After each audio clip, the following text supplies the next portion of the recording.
What's going on, YouTube? I'm taking a page out of the Logical Bro playbook here by producing a radio broadcast. And I wanted to talk about the subject of humane animal killing. And this message is directed at vegans. And it's surprising to me that I actually need to direct it at vegans, because you would think it would be pretty cut and dry for vegans that there is no form of killing animals that is humane. But apparently, some of them don't believe that. Some of them think that it is possible to kill an animal humanely, and that there are ways to do it that are humane, to put it differently. Recently, I was criticized by a vegan who consumes animal products, specifically consumes meat in a country of her origin, which she describes as a third world country, which is an accurate description, and in a way excuses that particular form of meat consumption based on the fact that it's a third world country. And I'm willing to admit that there are degrees of wrongness, and that in a third world country or a global south country, it makes sense to excuse the consumption of meat products for a culture that, A, may very well be hundreds or thousands of years old, and B, may lack access to both the idea of veganism and the means required to implement it. So I'm not going to say that someone living in the desert should be made to feel bad because they eat lizards sometimes. So there's that. But this person I was talking to was trying to make the point that people who raise animals on the farms in Colombia, that raise them and love them and give them all the love that they need and then kill them in a humane manner, she was trying to argue that that was humane, that there is a humane way to kill. And this was shortly after criticizing me for still using Head and Shoulders shampoo. A bottle of it I bought before I went vegan. Or Gillette deodorant, again, which I bought before I went vegan. And so shortly after critiquing me for that, keep in mind we're both vegans, she was saying that, there's a humane way to kill an animal. And I just thought that was funny. And it struck me as funny that vegans need to be reminded that either you are against the suffering of animals in all forms, even though you admit that it does happen in the world, and that those happenings need to be addressed eventually, or you're not, and you actually accept that there is a way to humanely kill an animal. And not only do you accept it, but you encourage it as part of a culture, as part of the fabric of a specific culture. Now, like I said, I'm willing to admit that cultures have certain characteristics that define them, and to some extent, culture is important. And an ancient culture in another part of the world has a different context with regard to meat consumption than a westernized vegan who lives in a privileged position in society and who has access to various resources that extend far beyond simply a food supply. Also, the resources include informational resources about the health benefits of it, about the environmental impact of consuming meat, about ways of eating vegan diets and a healthy way of being vegan. So all those layers of privilege are extremely substantial and they're extremely significant. Still, you can tie American consumption of meat to American culture. For years and years and years, at every holiday, every public event, every outdoor public event, there's barbecuing, there's turkey consumption, ham consumption, goose consumption, lamb, everything. Every single American holiday is tied in some way to the consumption of hot dogs or turkeys or something. And if you are at one of these events and you say, I don't eat meat, I don't consume animal products because I care about the well being of animals, people look at you funny and they think you're un American.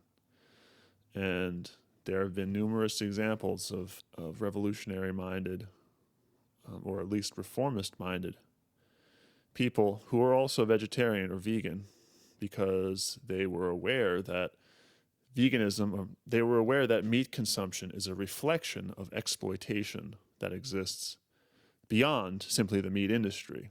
And they were against, and they are against, exploitation and oppression in all its forms, not limited to animals, but including animals. So veganism or vegetarianism became part of their revolutionary or, at least countercultural praxis. So again, that is not to condemn the people of other cultures who consume animal products as part of that culture. What it really is to condemn culture. Cultures that rely on destruction, murder, exploitation, and oppression for their own identity. And American culture is not the only culture that does this. We can't go around exoticizing and idealizing cultures in other parts of the world just because they're different from Americans and saying that their consumption of meat, their consumption of animals is somehow okay. Is it less bad in a way? Well, some of these areas of the world are filled with people who are starving, and so they need to eat food to live. So in a way, yes, it is less bad. But is it not wrong? No, it is wrong. Their starving is wrong. The fact that they have to eat animals to survive is wrong. And we are able to take that position without discounting or dehumanizing their culture and themselves and the situation and the material conditions under which they live. We are able to take that stance. We don't have to say there's an okay way to kill animals. There's a humane, loving way to kill animals. We don't have to go there. If we are against animal suffering, we can't go there. There's no better way to confuse meat eaters and meat supporters than being in favor of killing animals in one place but against it in another. We have to take a nuanced understanding of these issues. And you can't judge someone else because they eat bacon if you are okay with bacon in some other part of the world. That's just going to confuse and alienate them. Vegans can't be critiquing, they can't be criticizing and ridiculing each other, for one thing, not to mention non-vegans, because, some lifestyle choice they're making, some lifestyle transition is taking some time. Meanwhile, they support animal slaughter in other parts of the world. That's just blatant hypocrisy, inconsistency, and a lack of self-awareness. So it's amazing that I have to actually talk about this, because you would think that veganism would be pretty, like I said, cut and dry. Animal murder is wrong, right? I'm doing this for the animals. I've said it before. And, what I'm also against is the oppression and exploitation of other people in third world countries and in America. And if you are a vegan and you think that the traditional murder of animals in those cultures is somehow okay, what you're actually supporting is the prolonged suffering, the prolonged subjugation and exploitation of those people, because they're still dependent on meat to survive. They're still dependent on their traditions to dictate how they should be living.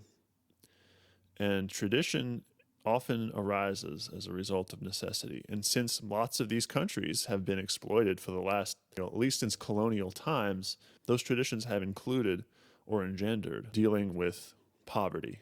They've engendered having bountiful holidays where on a holiday you get to stuff yourself, whereas the rest of the year you're starving or you're indigent or you're impoverished. All of this arises from tradition. All of this arises from culture. And so you can't say that culture and that, tradition are somehow great or ideal. They're not. They arose out of necessity, out of deprivation in lots of cases. And obviously, people are human beings all over the world, and they need to be loved and they need to be understood. And actually accepting them as their culture defines them without attempting to improve the conditions that created that culture further dehumanizes them. It turns them into a symbol of something that justifies you being the vegan, justifies your lifestyle. So you support humane animal slaughter, and you support it on the basis that these traditional people live this way. And that's hypocritical. It's hypocritical, and it's backwards, and it's not developed, So before you criticize another vegan because that person is, transitioning or whatever it is, or before you criticize a non-vegan, think about it. Do you think there's a humane way to exploit animals? And does your belief in that somehow justify your lifestyle outside of your vegan activities?